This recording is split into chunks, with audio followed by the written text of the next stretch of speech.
నమో బ్రహ్మాదిభ్యో బ్రహ్మ విద్యా సంప్రదాయ కర్తృభ్యో వంశ ఋషిభ్యో మహద్భ్యో నమో గురుభ్యః.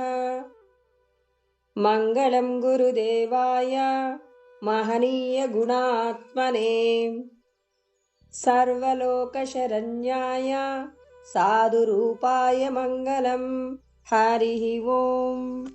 యస్య ప్రసాదాదహమేవ సర్వం మయ్యేవ సర్వం పరికల్పితం చ ఇత్తం విజానామి సదాత్మరూపం తస్యాంఘ్రిపద్మం ప్రణతోస్మి నిత్యం. బ్రహ్మానందం పరమసుఖదం కేవలం జ్ఞానమూర్తిం ద్వంద్వాతీతం గగనసదృశం తత్వమస్యాదిలక్ష్యం ఏకం నిత్యం విమలమచలం సర్వదీ సాక్షిభూతం భావాతీతం త్రిగుణరహితం సద్గురుంతం నమామి. నమో గురుదేవ. ఈరోజు మనం భగవద్గీత యందు 4వ అధ్యాయము జ్ఞానయోగము. శ్రీకృష్ణ పరమాత్మ భగవంతుడు ఎక్కడున్నాడు, ఆయన యొక్క ఉనికి తెలుసుకోకుండా జీవించటం అనేది మానవ జీవితానికి కావలసినటువంటి సార్థకత జరగదు అంటున్నారు.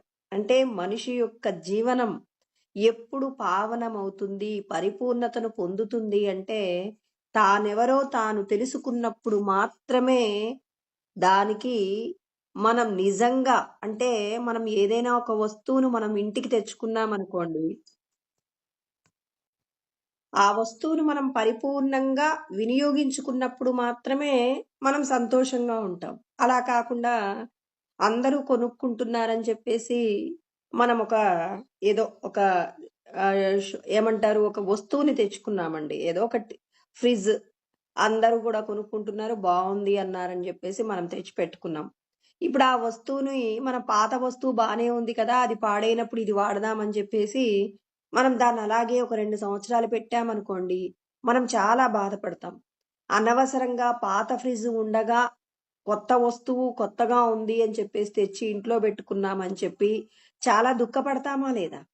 అంటే కొన్ని డబ్బులు ఖర్చు పెట్టి తెచ్చుకున్న వస్తువును వినియోగించుకోకపోతే మనం చాలా దుఃఖపడుతున్నాం. అంటే దుఃఖపడటం మనకు తెలుసు. వస్తువులను సరిగా వినియోగించుకున్నప్పుడు మాత్రమే మనం సంతోషంగా ఉంటామనేది ఇప్పుడు మనకు అర్థమవుతుంది. అదే విధంగా మనం పొందినటువంటి మానవ శరీరం కూడా ఎలా ఉపయోగించాలి, ఎలా ఉపయోగించాలి, ఎందుకు అంటే ఈ శరీరము 84 లక్షల రకాల ఉపాధులన్నింటిలో కూడా ప్రత్యేకమైనదండి. ఎందుకు ప్రత్యేకమైంది అంటే మనం కేవలం ఆ భార్యా బిడ్డలను చూసుకోవడంలో మనకి ఇతర ప్రాణులకి ఏదైనా వ్యత్యాసం ఉందా అంటే ఏ విధమైన వ్యత్యాసము లేదండి. కాకపోతే మనం ఏం చేస్తున్నాం, ఏది తింటే కడుపు నొప్పి రాకుండా ఉంటుందో, అంటే మన శరీరానికి ఏ పదార్థం పడుతుందో, ఏ పదార్థం పడదో తెలుసుకొని మనం దానిని భుజించడంలో ప్రత్యేకత కలిగి ఉంటున్నాం. ఎందుకుంటున్నాం అంటే ఏది మనకు సరిపడదో, ఏది సరిపడుతుందని తెలుసుకోగలిగిన విచక్షణ కలిగిన బుద్ధి చైతన్యం మనకుంది కాబట్టి. అంటే ఇక్కడ మనం అందరం ఏం తెలుసుకోవాలి, మనకి ఇతర ప్రాణులకి ఉన్న ప్రత్యేకత ఏంటో తెలియాలి. అంటే మనిషికి ఇతర ప్రాణులకు ఉన్న ప్రత్యేకత, మరి మన ప్రత్యేకత మనకు తెలిసింది కదండి. అంటే కేవలం ఈ దేహ సంబంధమైన విషయాలను పోషణ చేసుకోవడానికే మనకు భగవంతుడు మానవ ఉపాధి ఇచ్చారా, లేకపోతే ఇంకా ఏదైనా సాధించాలా అంటే రోజు చెప్పుకుంటున్న మాటలేనండి. నీవెవరో నువ్వు తెలుసుకో ఫస్ట్. నేను ఈ దేహము కాదు ఆత్మని అని మనల్ని నిద్రపోతున్నప్పుడు లేపి నువ్వెవరు అని అడిగితే నేను ఈ దేహంలో బంధింపబడి ఉన్నానని మనం అనగలిగినంత స్థాయిలోకి మన సాధన ముందుకు పోవాలంటారు కృష్ణ పరమాత్మ. ఇప్పుడు నేను ఒక టీచర్ అవ్వాలి అనుకుంటున్నానండి. ఇప్పుడు టీచర్ అవ్వాలి అనుకునేది నేను నిజంగా అనుకుంటే గనక దానికోసం ప్రయత్నం చాలా తీవ్రంగా చేసినప్పుడే కదండి సక్సెస్ అయ్యేది. ఏదో టీచర్ అవుదాం అనుకున్నానండి అని చెప్పేసి అనుకుంటే సరిపోదు. నా అణువణువులో కూడా నేను ఈ టీచర్ ఉద్యోగాన్ని సంపాదించాలనేటటువంటి అభిలాష నాకుండి నేను ప్రయత్నం చేసినప్పుడు ఆ ప్రయత్నంలో సక్సెస్ అవుతాను. ఒకవేళ సక్సెస్ అవుతామా కాదా అనేది మనం రాసిన పరీక్షలో మన యొక్క ఉత్తీర్ణతను బట్టి నిర్ణయించబడుతుంది. కానీ నీ యొక్క తాపత్రయాన్ని బట్టి ఖచ్చితంగా నీ యొక్క ప్రయత్నం అయితే ఉంటుంది. అంటే ఇక్కడ మనమందరము కూడా ఈ శరీరాలను మనం ఎందుకు పొందాము? మనల్ని మనం విడిపించుకోవడానికే ఈ శరీరాలు పొందామండి. ఈ శరీరానికి ఉన్నటువంటి కులము, స్త్రీ, పురుష విభేదాలు, తర్వాత ఈ లోకంలో మనకున్న కీర్తి ప్రతిష్టలు, మనకి ఇతరులతో పోల్చుకోదగినటువంటి విషయాలతో జీవించటం కాదు. ఒకరిని చూసి ఒకరు పోటీ పడుతూ కామ, క్రోధ, లోభ, మోహ, మద, మాత్సర్యములనే 6 వస్తువుల చేత మనమందరం ఏం చేస్తున్నామంటే జీవితాన్ని దుర్భరం చేసుకుంటున్నామండి. మరి మనమందరము దేనిని కోరుకోవాలి? ఆత్మను చేరాలనేటటువంటి కామం అనే కోరిక ఉండొచ్చు. ఈ అరిషడ్ వర్గాలను మనకి శత్రువులుగా కాకుండా మనకు స్నేహితులుగా మార్చుకోవాలి. ఎలా మార్చుకోవాలి? ఇప్పుడు నీకు ఎలాంటి కోరిక ఉండాలి? ఎలాంటి కోరిక ఉండాలంటే నన్ను నేను విడిపించుకోవడానికి నేను ఎటువంటి సాధన చెయ్యాలో అటువంటి సాధన చెయ్యడానికి కావలసిన కోరికలను కోరుకోవాలి. ఎలాంటి కోరికలు మనల్ని మనం విడిపించుకోవడానికి ఉపయోగపడతాయి అంటే భగవంతుడు చాలా ఉపాయాలు చెప్పారు. ఇప్పటి వరకు కూడా మనం 5 శ్లోకాలలో భగవంతుడు చాలా విషయాలు చెప్పారండి జ్ఞానయోగంలో. ఆయన ఏమన్నారు? సమస్త కోరికలయందు కూడా కామము సంకల్పము లేకుండా చూసుకోండి అన్నాడు. అంటే ధర్మ విరుద్ధము కానటువంటి కోరిక ఏదవుతుంది? భార్యాబిడ్డల యొక్క పోషణ కాదండి. నువ్వు పరమాత్మను చేరుకోవడానికి నిన్ను బంధించబడినటువంటి ఈ దేహం అనేటటువంటి వస్తువు మీద ఉన్న కోరికను తగ్గించుకోవాలి. ఈ దేహ సంబంధమైన విషయాల కోసం పరిగెట్టకూడదు. ఈ దేహంతో పరులకు ఉపకారం చేసే విధంగా మనము భగవంతుణ్ణి వేడుకోవాలి. ఎలాంటి కోరిక వేడుకోవాలో మనకు తైత్రీయోపనిషత్తు చెప్పిందండి. నిన్న మనం తైత్రీయోపనిషత్తులో చెప్పబడిన విషయాలు ఏం చెప్పుకున్నామంటే మరి అన్నం ననింద్యాత్ రోజు చెప్పుకున్నా తప్పులేదు కదండి. మనం తీసుకునే ఆహారాన్ని నింద చేయకూడదు, బాగా గుర్తుంచుకోవాలి. అన్నం న పరిచక్షిత అంటే అన్నం మన కోసం ఎదురు చూడకూడదు. ఏదైనా ఒక పదార్థం వడ్డించుకుంటున్నామంటే ఇప్పుడు ఖచ్చితంగా ఆ ఆహారం ఏమవుతుంది? మనల్ని అక్కడ ఒక పదార్థం ఉందండి. ఆ పదార్థాన్ని మనం అక్కడే పెట్టేసి మనం తినకుండా దాన్ని వదిలేసామనుకోండి, అప్పుడు అది మన కోసం ఎదురు చూస్తుందన్నమాట. నువ్వు నన్ను తిను అని చెప్పేసి ఎదురు చూస్తుంది. అంటే దానికి కూడా ప్రాణం ఉంటుందా అంటే మరి మనం తిన్న ఆహారం మనకు శక్తిగా మారుతున్నప్పుడు దానికి కూడా శక్తి ఉంది కదండి. శక్తి లేదు అనుకుంటే మనం అసలు అన్నం తినొద్దు. ఇప్పుడు ఒక పదార్థం తింటున్నావు, ఇది తింటే నాకు శక్తిగా మారిందన్నప్పుడు అక్కడున్న పదార్థం నీవు తింటే శక్తిగా మారదనే గ్యారంటీ నువ్వు చెప్పగలవా? గ్యారంటీ లేదంటావా? అంటే ప్రతి పదార్థమునందు శక్తి ఉంది కదా. ప్రతి వస్తువు యందు భగవంతుడి యొక్క శక్తియే కదండి నిక్షిప్తమై ఉంది. మరి భగవంతుడు అన్నింటా అంతటా ఉన్నారు అన్నప్పుడు నువ్వు ప్లేట్లో ఒక పదార్థాన్ని అక్కడ పెట్టి దాన్ని ముట్టుకోకుండా డస్ట్‌బిన్ లో పడేస్తే దాని వలన వచ్చిన పాపాన్ని నువ్వు అనుభవించవలసి ఉంటుంది. అందుకే కదండి శాస్త్రం చెప్తుంది. శాస్త్రం అనవసరంగా ఎందుకు చెప్తుందండి? శాస్త్రం ప్రమాణం తే కార్యాకార్య వ్యవస్థితో అంటుంది. మీరు ఏ పని చేయాలన్నా శాస్త్రమే ప్రామాణికం. జ్ఞాత్వా శాస్త్ర విధానోక్తం. శాస్త్రం నందు చెప్పబడిన ప్రతి విషయాన్ని కూడా మీరేం చేయాలి? తెలుసుకోవాలి. జ్ఞాత్వా తెలుసుకోవాలి. కర్మ కర్తుమిహార్హసి. మీ అందరి యొక్క అర్హత ఏంటి? శాస్త్రం తెలియకుండా మీరు ఈ శరీరాన్ని వాడకూడదంటున్నారు. మనమందరం శాస్త్రం తెలుసుకోకుండానే వాడుతున్నాం. వాడటం వల్ల అనేకమైనటువంటి పాప పుణ్యాలు మన ఖాతాలో వేసుకున్నాం. పుణ్యం ఉంటే సుఖపడతాం, పాపం ఉంటే దుఃఖపడతాం. సుఖ దుఃఖములు లేకుండా సంతోషంగా మనం ఎక్కడి నుంచి వచ్చామో అక్కడికి వెళ్ళిపోవాలంటే మనకి ఏం రావాలి అంటే ఇక్కడ ఒక మంచి మాట వశిష్ఠుడు చెప్తాడండి. ఏమంటాడంటే బాల్య చాపల్యముసృజ్య పూర్వమేవా విరాజతే. ఈ మాట చూడండి, చాలా చక్కగా ఉంటుందండి వివరణ. అంటే ఈ దేహమే నేను అనుకుంటూ ఉన్నప్పుడు మనమందరం ఏం చేస్తామంటే నచ్చినవి అనుభవిస్తాం, నచ్చనివి విడిచిపెడతాం.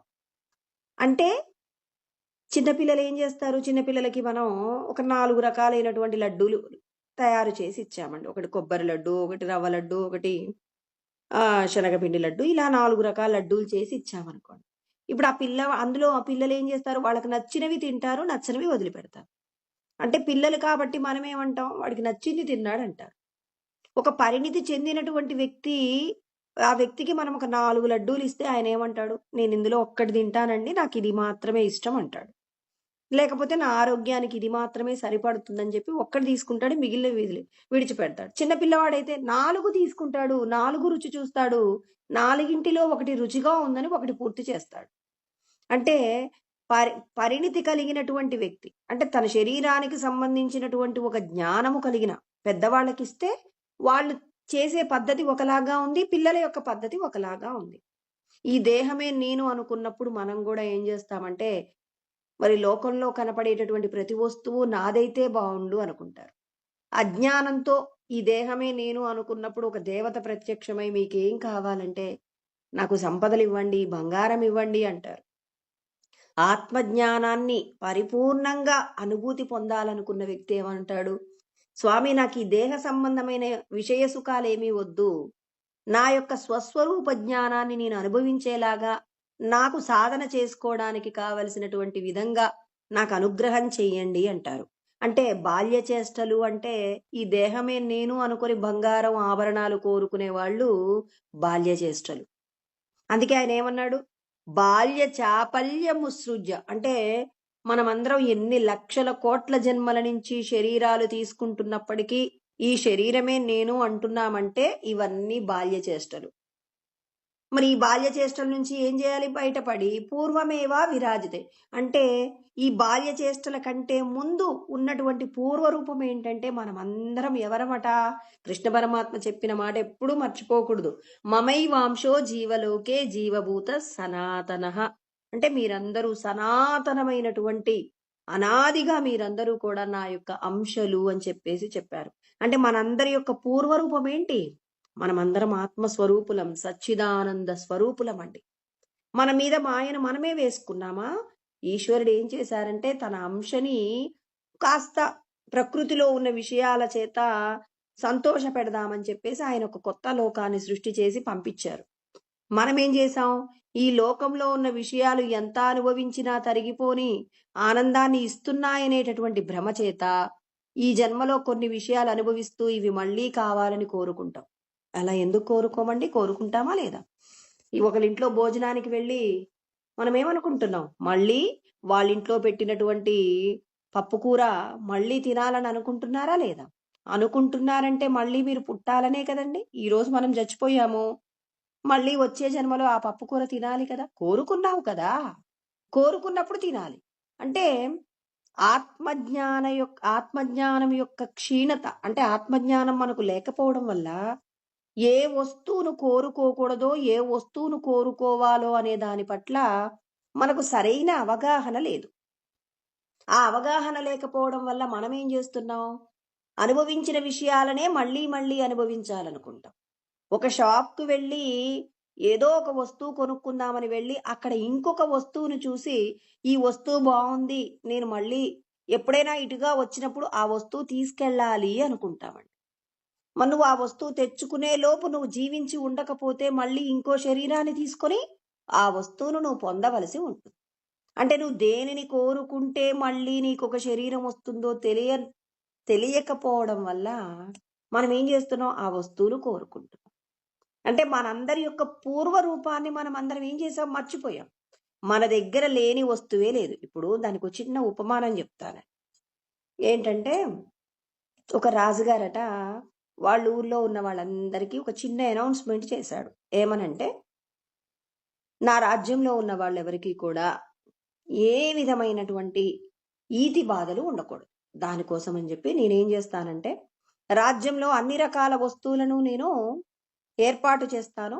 ఎవరికి ఏ వస్తువు అవసరమో వాళ్ళందరూ కూడా వచ్చి తీసుకొని వెళ్ళండి. చాలా సంతోషంగా జీవించాలి నా రాజ్యంలో ఉన్న వాళ్ళందరూ అని చెప్పి రాజుగారు కోరుకున్నారు. ఇప్పుడు ప్రజలందరూ కూడా వచ్చారట. ఎవరెవరికి ఏ వస్తువులు కావాలో ఇప్పుడు లాగా కాదండి. అన్నీ నా ఇంట్లోనే పెట్టుకుంటానని కాదు. నిజంగా నీకు ఏ వస్తువు అవసరమో ఆ వస్తువుని తీసుకెళ్ళాలి అని చెప్పేసి రాజుగారి మరి చెప్పారు. రాజుగారు చెప్పారు అని అంటే కండిషన్ ప్రకారంగా ఉంటుంది. నిజంగా నీకు అవసరం ఉంటే తీసుకెళ్ళమని చెప్పారు కాబట్టి అందరూ కూడా వాళ్ళకి కావాల్సిన వస్తువులన్నీ పట్టుకొని వెళ్తున్నారు. అక్కడున్న ఒక అమ్మాయి మాత్రం ఏ వస్తువు తీసుకెళ్ళట్లేదట. తీసుకెళ్ళకపోతే ఈ విషయం మంత్రుల ద్వారా, అంటే అక్కడున్న రాజభటుల దగ్గర నుంచి మంత్రులకు తెలుస్తుంది. మంత్రుల ద్వారా రాజుగారికి తెలుస్తుంది. అందరూ అన్ని వస్తువులు తీసుకెళ్తున్నారు కానీ ఒక అమ్మాయి అన్ని వస్తువులు చూస్తుందండి, ఏ వస్తువుని పట్టుకొని వెళ్ళట్లేదు. అప్పుడు వెంటనే రాజుగారు ఆ అమ్మాయిని ప్రవేశపెట్టండి అన్నారట. అప్పుడు రాజుగారు పిలిచి, ఏమ్మా నీకు ఏ వస్తువు నచ్చట్లేదా, నీకేం కావాలో అవన్నీ తీసుకెళ్ళు అనంటే, లేదండి నాకు అన్ని వస్తువులు నచ్చాయి అంటే, మరి తీసుకెళ్ళు నీకేమేం కావాలంటే, కాదు కాదు ఈ వస్తువులన్నీ ఇచ్చినటువంటి రాజుగారైన మీరే కావాలనుకుంటున్నాను, మిమ్మల్ని నేను పెళ్లి చేసుకోవాలనుకుంటున్నాను అన్నారట. చూడండి ఆ అమ్మాయి ఎంత తెలియగలిగిన అమ్మాయో. ఇప్పుడు ఆ అమ్మాయి ఏమంటుంది, రాజుగారే నా సొంతమైతే ఇక్కడున్న వస్తువులన్నీ కూడా నావే కదా. ఇప్పుడు నేను రాజుగారు ఇచ్చారని చెప్పేసి నాకు నచ్చిన వస్తువులు ఏదో 4 వస్తువులు 10 వస్తువులు తీసుకెళ్తాను. కానీ రాజుగారి ఇంట్లోనే నేనుంటే రాజుగారు అనుభవించే సమస్త సౌఖ్యాలకు నేనే వారసురాలిని కదా అని చెప్పేసి ఆ అమ్మాయి అనుకుందనమాట. అంటే రాజుగారు సంతోషించారనమాట. అంటే ఇచ్చిన కొన్ని వస్తువులతో తృప్తి పడక మొత్తం వస్తువులకు అధికారి అయినటువంటి రాజును కోరుకోవడం అంటే ఏంటంటే, ఇక్కడ మనమందరము కూడా ఈ దేహ సంబంధమైన విషయాలలో నాకు ఇది ఉంటే బాగుండు, అది ఉంటే బాగుండు అనుకుంటున్నాం. కానీ ఇక్కడ చెప్పబడిన మాట, వశిష్ఠుడు చెప్పిన మాట చూడండి ఎంత చక్కగా అర్థం చేసుకోవచ్చో. బాల్య చాపల్య ముసృజ్య, ఇంద్రియాల ద్వారా అనుభవించేటటువంటి విషయ సుఖాలన్నీ అల్పమైనవి, బాల్య చేష్టలని చెప్పి వదిలిపెట్టి పూర్వమేవా విరాజితే, అంటే మన పూర్వ రూపంలోకి మనం వెళ్ళామనుకోండి, అంటే ఎవరు ఈ లోకంలో ఉన్నటువంటి సమస్త విషయాలు ఎవరు సృష్టి చేశారండి? ఈ సమస్త జగత్తంతా ఎవరిది? ఈశ్వరుడిది. మరి ఈశ్వరుడి యొక్క అంశమనమైనప్పుడు ఈశ్వరుడు అనుభవించే ఆ ఈశ్వరుడు సృష్టించిన వస్తువులన్నీ ఎవరు అధికారులు? అంటే మళ్ళీ మనం కూడా ఈశ్వర స్వరూపానికి వెళ్ళాం, మన పూర్వ రూపానికి మనం వెళ్ళామనుకోండి, మన అందరి యొక్క పూర్వ రూపము సచ్చిదానందమే. కాబట్టి సచ్చిదానందంలోకి గనక వెళ్ళి కూర్చుంటే ఈ దేహానికి సంబంధించి మనం అనుభవించే విషయ సుఖాలు చాలా అల్పమైనవి కదండి. అంటే బాల్య చేష్టలు అంటే చిన్న పిల్లలు, అజ్ఞానులు మాత్రమే దేహ సంబంధమైన విషయాలు కోరుకుంటారు. ఆత్మజ్ఞానాన్ని తెలుసుకున్నటువంటి వారు లోకంలో ఉన్న ఏ విషయం పట్ల కూడా అనురక్తిని పొందరు అనేటటువంటి సత్యం ఇక్కడ మనం అర్థం చేసుకోవాల్సి ఉంటుంది. అంటే ఇక్కడ ప్రతి ఒక్కరము కూడా ఏం చేయాలి, The person you are speaking with has put your call on. దేహ సంబంధమైనటువంటి విషయాల మీద అనురక్తి లేకుండా శాశ్వతమైనటువంటి సచ్చిదానందాన్ని ఎవరైతే కోరుకుంటారో, అలా కోరుకున్న వాళ్ళందరూ కూడా ఏం చేయాలి, మనం చేసేటటువంటి పనులను జాగ్రత్తగా చేయాలి. అందుకే ఇక్కడ మనం ఎక్కడ ఆగిపోయాము అంటే, అన్నం నా పరిచక్షిత, అన్నం మన కోసం ఎదురు చూడకూడదు. ఇప్పటి నుంచి మనం ఏం చేయాలి, జాగ్రత్త పడాలి. ఏదైతే మనం ప్లేట్లో వడ్డించుకున్నామో ఆ పదార్థము మన కోసం ఎదురు చూస్తుంది అన్నప్పుడు దానిని ఏం చేయకూడదు, అవమానించకూడదు. కాబట్టి వెంటనే ఏం చేయాలి, దానిని కూడా తినే ప్రయత్నం చేయాలి. అవునండి, శాస్త్రము ఎన్ని విషయాలు చెప్పిందో ఇవాళ మనం తెలుసుకుంటాం. ఎన్ని విషయాలు అంటే విసర్జనకు సంబంధించిన విషయాలు కూడా శాస్త్రం మాట్లాడుతుంది. మనం ఆహార పదార్థాలను తీసుకునేటప్పుడు చాలా సంతోషంగా స్వీకరిస్తాం, కానీ విసర్జనకు సంబంధించిన మలమూత్రాదులను మనం ఏం చేస్తామంటే అసహించుకుంటాం కదా. శాస్త్రం అంటుంది, మిమ్మల్ని మీరు తెలుసుకోవడం అంటే కేవలం కొన్నింటిని గౌరవించటమే కాదు, భగవంతుడు సృష్టించిన ప్రతి కార్యాన్ని గౌరవించినప్పుడు మాత్రమే మీరు సచ్చిదానంద స్వరూపులవుతారు. కానీ కొన్నింటి చేతనే తాదాత్మ్యత పొందితే మీరు పరిపూర్ణతను పొందలేరు అని చెప్పేసి ఉపనిషత్తులన్నీ మనకు చాలా స్పష్టంగా వివరణ చేస్తున్నాయి. ఎన్ని విషయాలు మనకు తెలుసు అన్నదానికంటే తెలిసిన విషయాలలో ఎంతగా ఆచరిస్తున్నామనే దాని పట్ల ఒక్కొక్కరు శ్రద్ధ పెట్టవలసి ఉంటుంది. శ్రద్ధ లేకుండా మీరు నన్ను పొందలేరంటాడు పరమాత్మ. అశ్రద్ధదానాహ పురుషా ధర్మస్యాస్య పరంతప అంటాడు. ఎవరికైతే నేను చెప్పినటువంటి ధర్మము యందు శ్రద్ధ ఉండదో, అంటే ఎవరైతే విని విడిచిపెడతారో, కొంతమంది వినకుండానే ఉంటారు, కొంతమంది వింటారు కానీ దాన్ని పట్టించుకోరు. ఇలా ఒక్కొక్కరు ఒక్కొక్క రీతిగా ఉంటారు. పరమాత్మ ఏమంటున్నారు? నేను చెప్పిన ధర్మాన్ని ఎవరైతే గుర్తు పెట్టుకొని తమకు ఎంత చేతనవుతుందో అంతగా శ్రద్ధ చేత ఎవరైతే ఆచరిస్తారో వాళ్ళు నన్ను పొందుతారు. ఎవరికైతే నేను చెప్పిన ధర్మం పట్ల శ్రద్ధ ఉండకుండా విడిచిపెడతారో, విడిచిపెట్టినటువంటి వారికి ఏమవుతుంది అంటే అప్రాప్య మాం, అంటే నన్ను పొందక నివర్తంతే, మళ్ళీ ఎడిపోతారట వీళ్ళందరూ, మృత్యు సంసార వర్త్మని, అంటే మళ్ళీ ఎటువైపు వెళ్తారంటే మృత్యు సంసారమైనటువంటి ఈ రకరకాలైనటువంటి 84 లక్షల రకాల ఉపాధులలో ఏదో ఒక ఉపాధిని పొంది ఈ భూలోకంలో ఏం చేస్తూ ఉంటారు?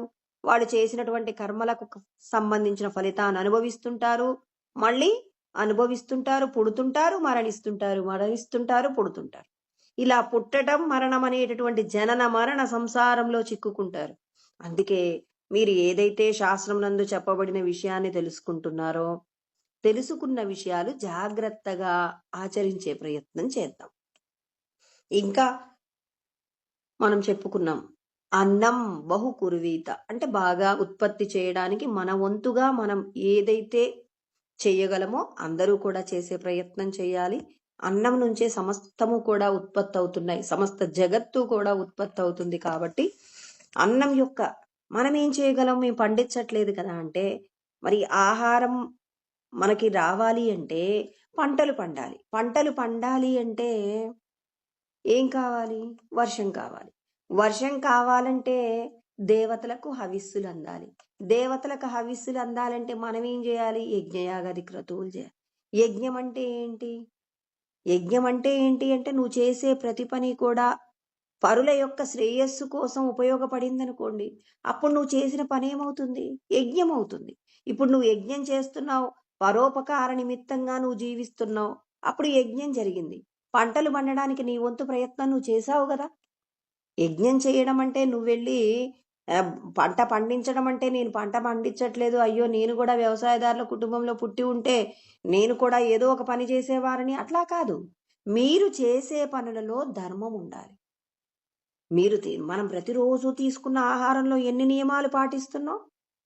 మనం అవసరానికి మించి ఆహారాన్ని తిన్నామనుకోండి, వేరొకరు తినాల్సిన పదార్థాన్ని, వేరొక ప్రాణికి ఆహారం కావలసిన పదార్థాన్ని మనం రుచిగా ఉందని అధికంగా తిన్నామనుకోండి, భగవంతుడు చెప్పినటువంటి నియతి తప్పినాము.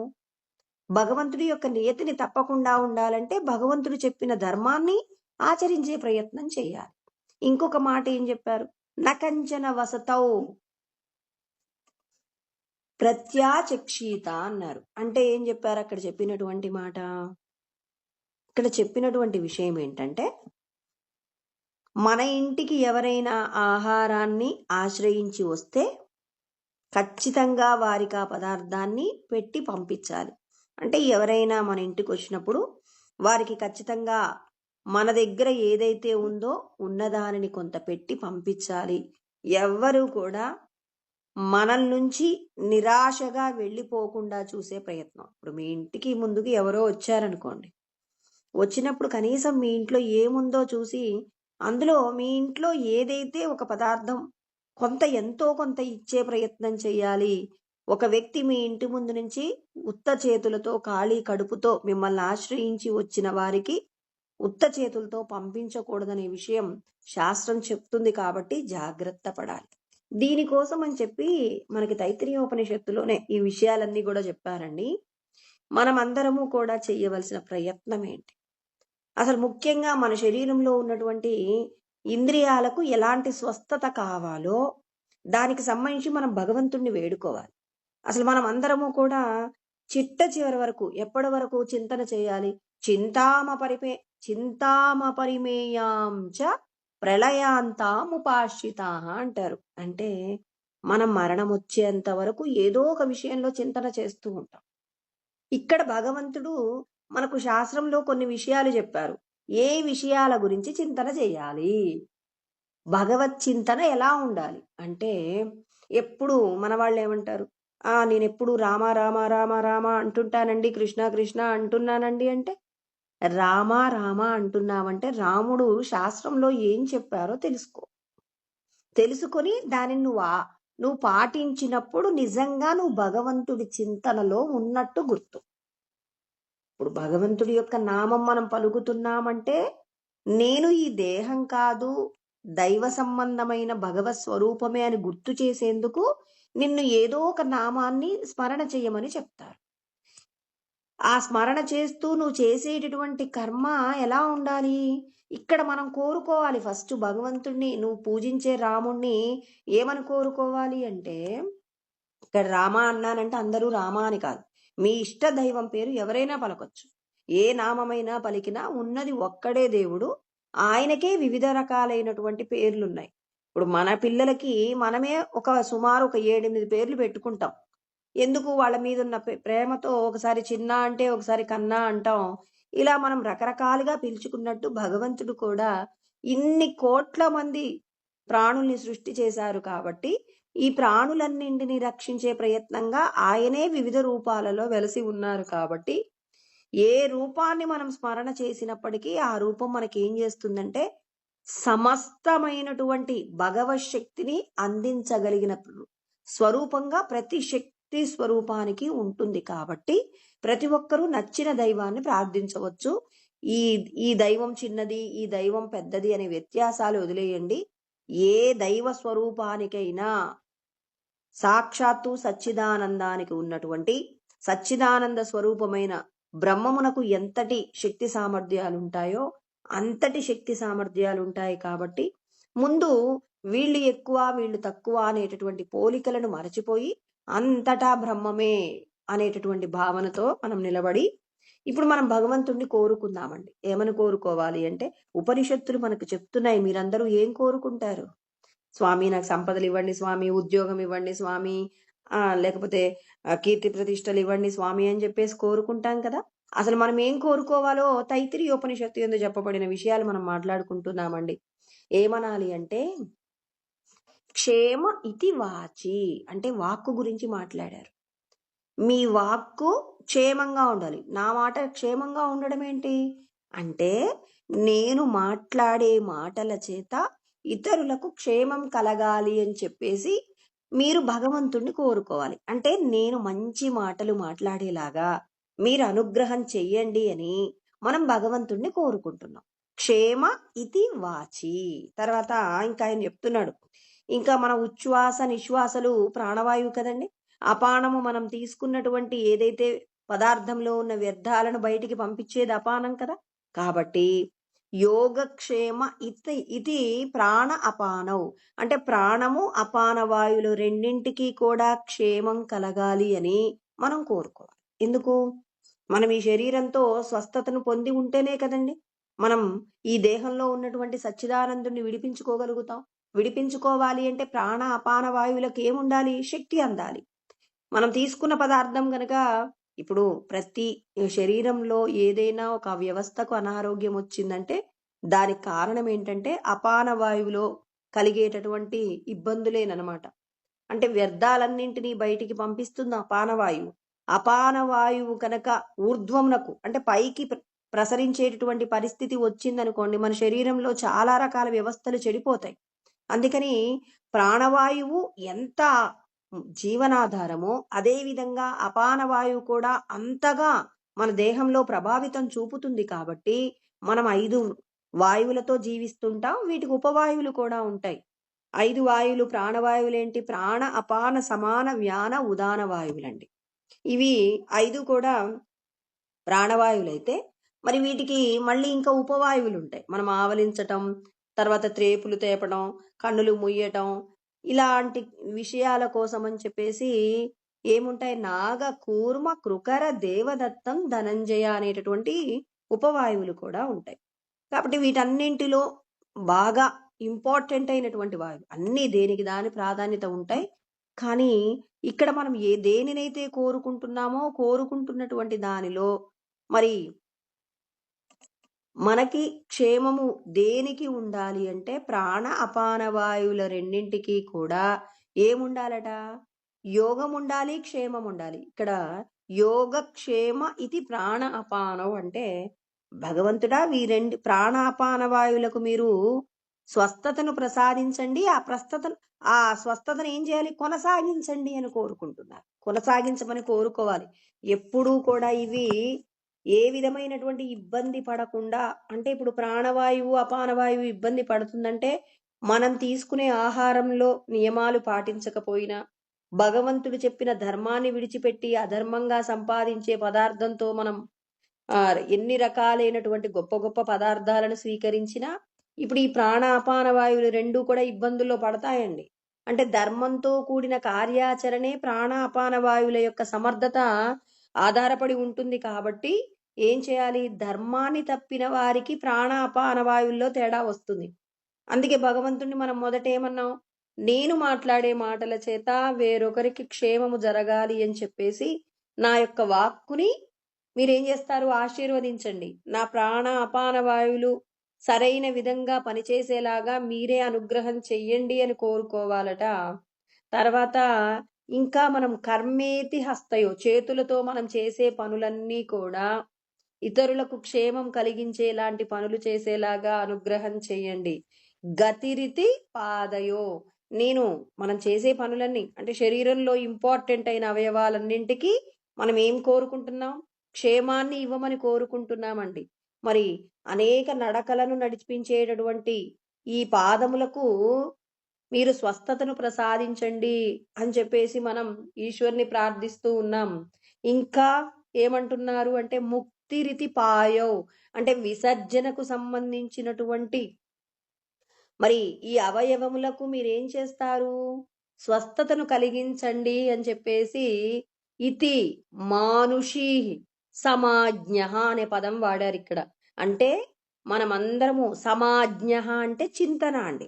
అంటే ప్రతి మనిషి కూడా కోరుకోవలసినటువంటి గొప్పదైనటువంటి విషయం ఏంటంటే మనమందరం ఏం చేయాలి? మన యొక్క మనస్సులో దేని గురించిన చింతన ఉండాలి?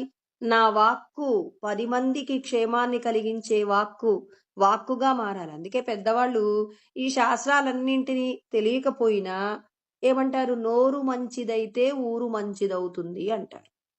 ఈ మాట చూడండి, మనం ఇంత శాస్త్రాన్ని తెలుసుకుంటే ఇది తైత్రీయోపనిషత్తులో ఉంది ఈ పదము అని చెప్పేసి మనం ఇవాళ శాస్త్రం చదివి చెప్పుకుంటున్నాం.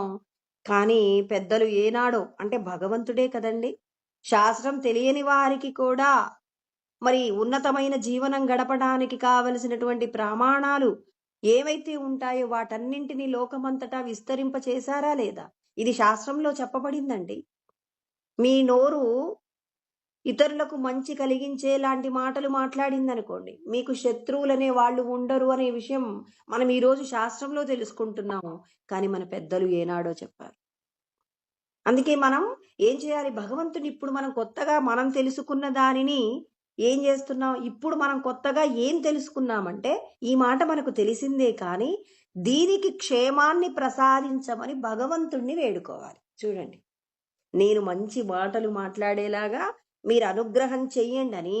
అంటే ముందు మన శరీరంలో ఉన్నటువంటి ఈ భాగాలకు గనక స్వస్థత కలిగింది, క్షేమం కలిగింది అంటే మాత్రం మన యొక్క జీవనం ఈ శరీరంలో నుంచి విడిపించబడుతాదండి.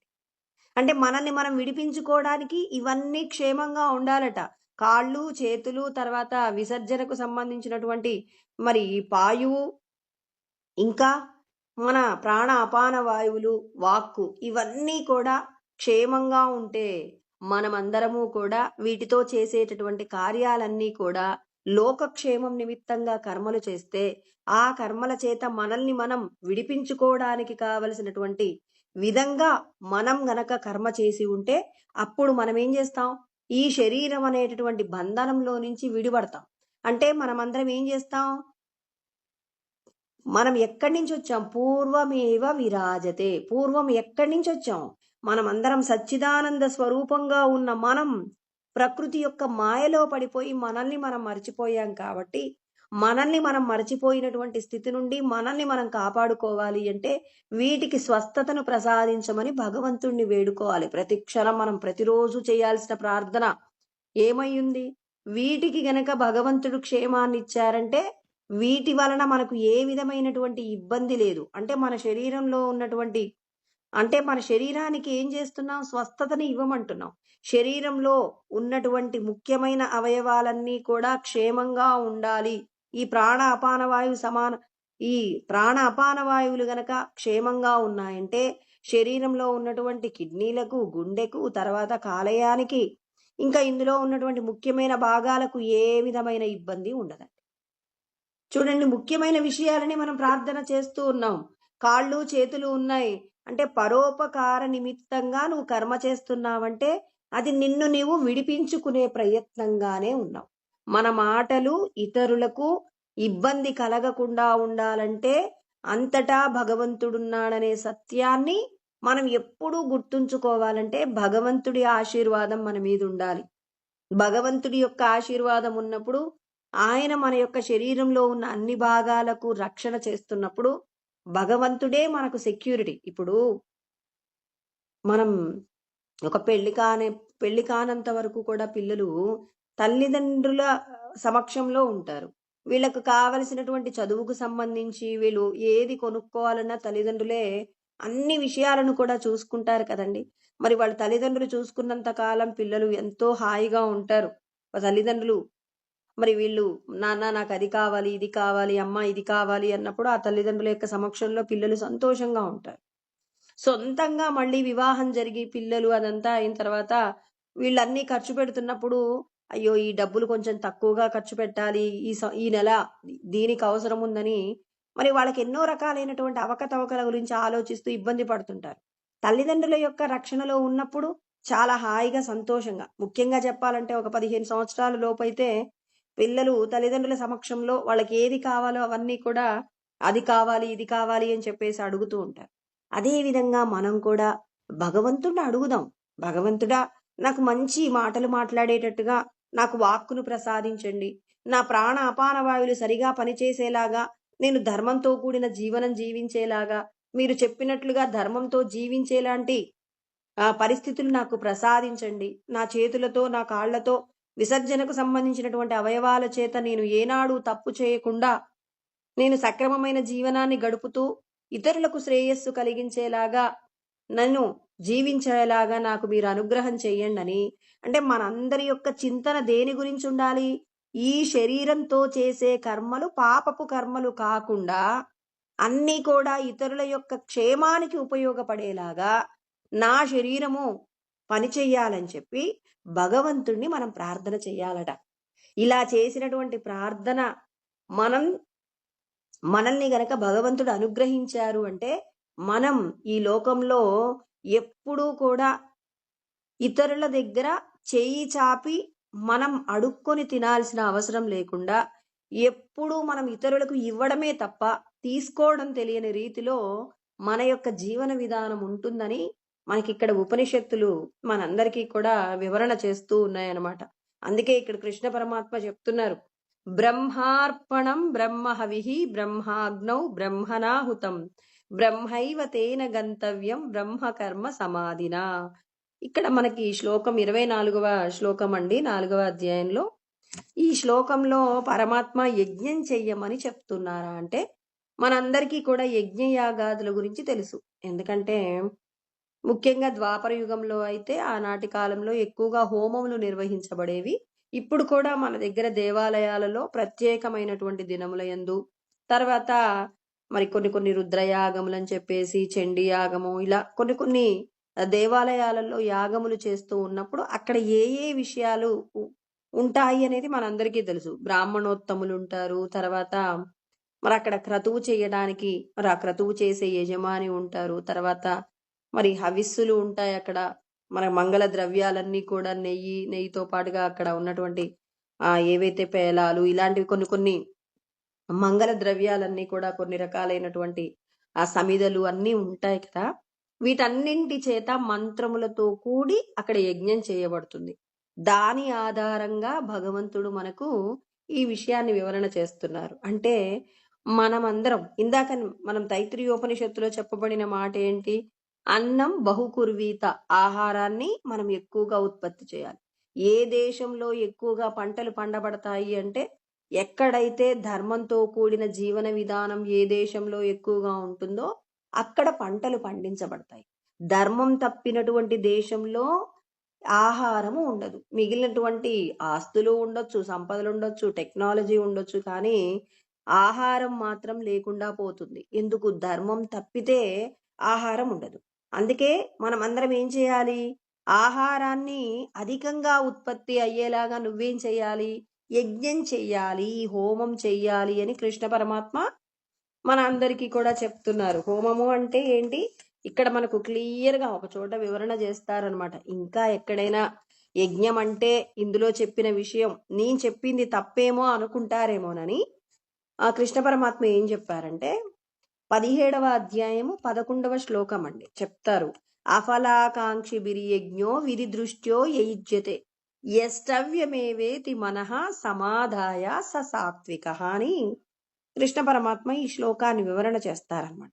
ఏమంటారంటే, మీరు ఒక పని చేసేటప్పుడు అంటే ఒక పని యజ్ఞం కావాలి అంటే కృష్ణ పరమాత్మ చెప్పిన విషయం అఫలాకాంక్షి అంటే ఫలితాన్ని కోరకుండా మీరు పని చేయాలి. మీరు ఏ పని చేసినప్పటికీ కూడా ఫలితాన్ని కోరకుండా చెయ్యాలి అన్నారు. అఫలాకాంక్షి బిరియజ్ఞో విధి దృష్ట్యో అంటే మనం చేసే పనులన్నీ మనకు నచ్చినట్టు. ఇప్పుడు నేను దానం చేద్దాం అనుకుంటానండి.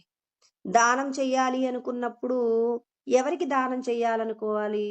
శాస్త్రం చెప్పినట్టుగా దానం చేయాలి. అంతేకాని నాకు నచ్చిన వారికి నేను దానం చేస్తాను అని చెప్పేసి నువ్వంటే నువ్వు చేసిన పని భగవంతుడి కార్యం కాదు, యజ్ఞంగా మారదండి.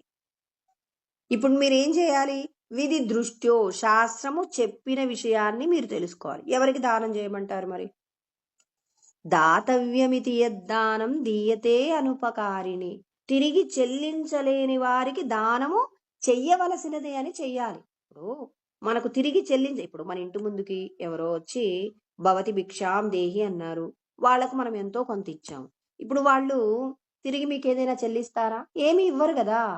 మనం ఏం చేస్తామంటే దానం చెయ్యమన్నారు కదా అని చెప్పి మనకి ఇష్టమైన వాళ్లకు దానం చేస్తాం.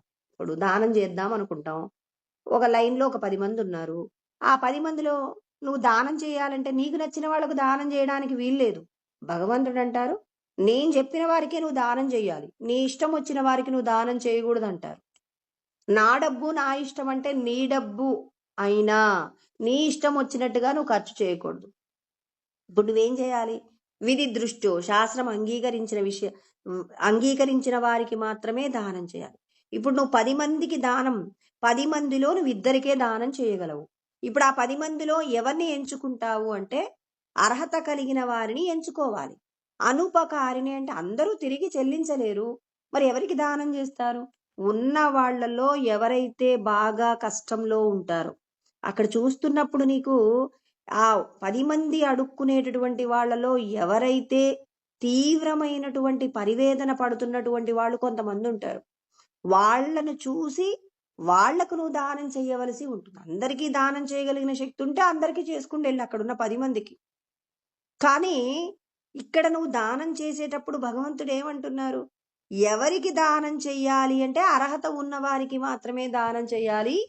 అర్హత లేకుండా అక్కడెవరో ఒక వ్యక్తి సాయంత్రం ఎంతో కొంత వస్తుంది, సాయంత్రం వెళ్ళి అతని యొక్క దేహ సంబంధమైన పోషణ కోసం అంటే ఏదో వాడి యొక్క మత్తు పదార్థాల కోసం అని చెప్పేసి అక్కడ కూర్చొని దానం అడుగుతూ ఉన్నాడు అనుకోండి. అడుక్కునేవాడు కదా అని చెప్పేసి దానం చేస్తారా? చేయకూడదు. నిర్దాక్షిణ్యంగా ఆ వ్యక్తికి మీరు దానం చేయకుండా ఉండాలి. అంటే భగవంతుడు నీకు చెప్పిన శాస్త్రం నీకు అర్థమైతే అర్హత కలిగిన వారికి మాత్రమే దానం చేయడంలో ఎంచుకునే అర్హత నీకుందంటాడు పరమాత్మ. ఎంచుకునేటప్పుడు అర్హతను చూడు. అక్కడ నిజంగా కష్టంలో ఉన్న వారికి దానం చెయ్యి. ఇంకా ఎక్కడ చేయమంటాడు? దేశే కాలే పాత్రేచ. పాత్రడెరిగి దానం చేయమన్నాడు. ఇంకా తిరిగి చెల్లించలేని వారికి దానం చేయమన్నారు. పుణ్య ప్రదేశం నందు దానం చేయమన్నారు. పుణ్యకాలం నందు దానం చేయమని చెప్తున్నారు.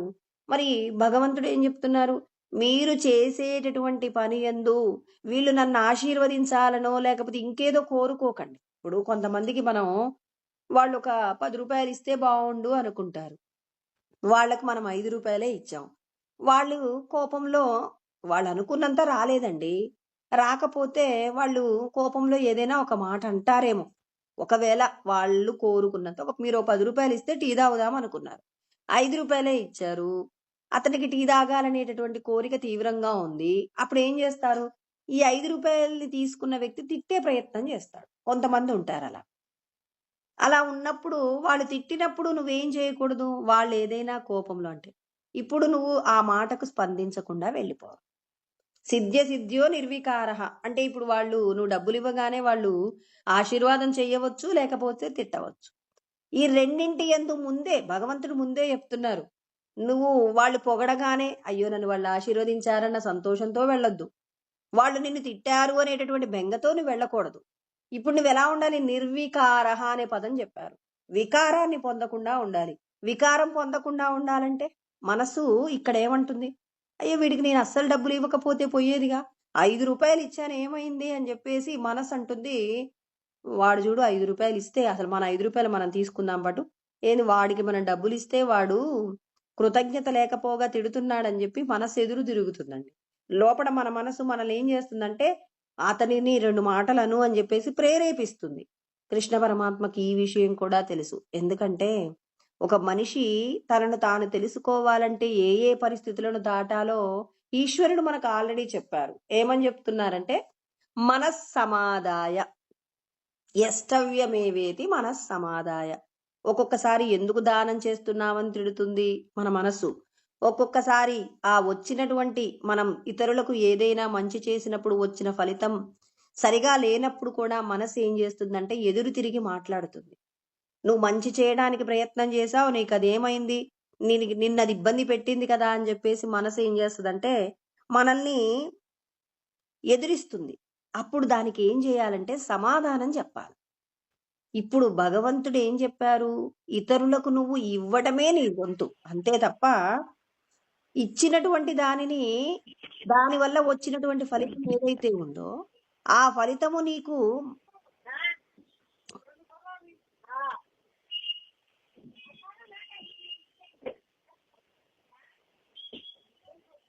యష్టవ్యమేవేతి మనస్సమాదాయ అంటున్నారు. అంటే మనస్సుకు సమాధానము చెప్పకుండా మీరు చేసినటువంటి కర్మ యజ్ఞముగా మారదు అనే విషయం కూడా కృష్ణ పరమాత్మ చెప్పారు. అంటే ఇక్కడ ఏ విధమైనటువంటి యజ్ఞగుండము లేదు. అంటే బాహ్యమైనటువంటి యజ్ఞగుండాలు లేవు. బ్రాహ్మణులు లేరు. తర్వాత అందులో మనం వేసేటటువంటి హవిస్సు, సృక్కు ఏవీ లేవు. కానీ మనం చేసేటటువంటి కర్మ యజ్ఞం అవుతుంది అంటున్నాడు. ఎలా యజ్ఞం అవుతుందో కృష్ణ పరమాత్మ చాలా చక్కగా వివరణ చేస్తున్నారు. ఏమంటున్నారు? బ్రహ్మార్పణం అంటే బ్రహ్మమునకు అర్పించాలి. ఏమర్పిస్తావు అంటే ఈ దేహము ఈశ్వర స్వరూపమని నువ్వు భావన చేస్తే. అందుకే ఇక్కడ కృష్ణ పరమాత్మ ముందుగా ఒక మాట తెలుసుకోమంటారు. ఉత్తర గీతలో ఈ మాట చెప్తారు. కృష్ణ పరమాత్మ సర్వస్య చాహం హృది సన్నివిష్టో అని చెప్తారు. అంటే భగవద్గీత యందు నేను ప్రతి ఒక్కరి యొక్క హృదయమునందు ఉన్నాను అని చెప్తారు. ఈశ్వర సర్వభూతానాం హృద్దేశేర్జున తిష్టతి అంటారు. ఈశ్వర స్వరూపంగా అందరి హృదయాలలో నేనున్నాను అనే మాట కూడా చెప్తారు. మరి ఇదే విషయాన్ని ఇంకా బాగా అర్థం చేయించడం కోసం అని చెప్పేసి ఉత్తర గీతలో దేహో దేవాలయ ప్రోక్త జీవో దేవ సనాతన అంటారు. అంటే మీ దేహమే దేవాలయము అని చెప్పారు. అంటే మన శరీరం దేవాలయం అయిపోయిందండి. ఇప్పుడు ఈ దేవాలయంలో మనం యజ్ఞం చేయాలి. ఈ విషయం గురించి చెప్తారనమాట కృష్ణ పరమాత్మ. మరి బయట బాహ్యమునందు చెప్పబడినటువంటి యజ్ఞాల గురించి చెప్పలేదు అంటే యజ్ఞయాగాదులను ప్రోత్సహించట్లేదా అంటే బాహ్యమునందు ఉన్నటువంటి ఆధ్యాత్మిక కేంద్రాలైన దేవాలయాలలో యజ్ఞయాగాది క్రతువులు చేసే పద్ధతి మనకు తెలుసు. ఈ దేహమే దేవాలయమైనప్పుడు ఈ దేవాలయంలో నువ్వు చెయ్యవలసిన యజ్ఞం గురించి తెలుసుకోవాలి అంటారు కృష్ణ పరమాత్మ. త్యజేదజ్ఞాన నిర్మాల్యం అంటారు. అంటే ఈ దేహము నేను కాదు అని చెప్పేసి మీరందరూ కూడా ఈ దేహంతో చేసే కర్మలలో ఏం చేస్తుంటారు? దోషాలతో కూడిన కర్మలు చేస్తారు.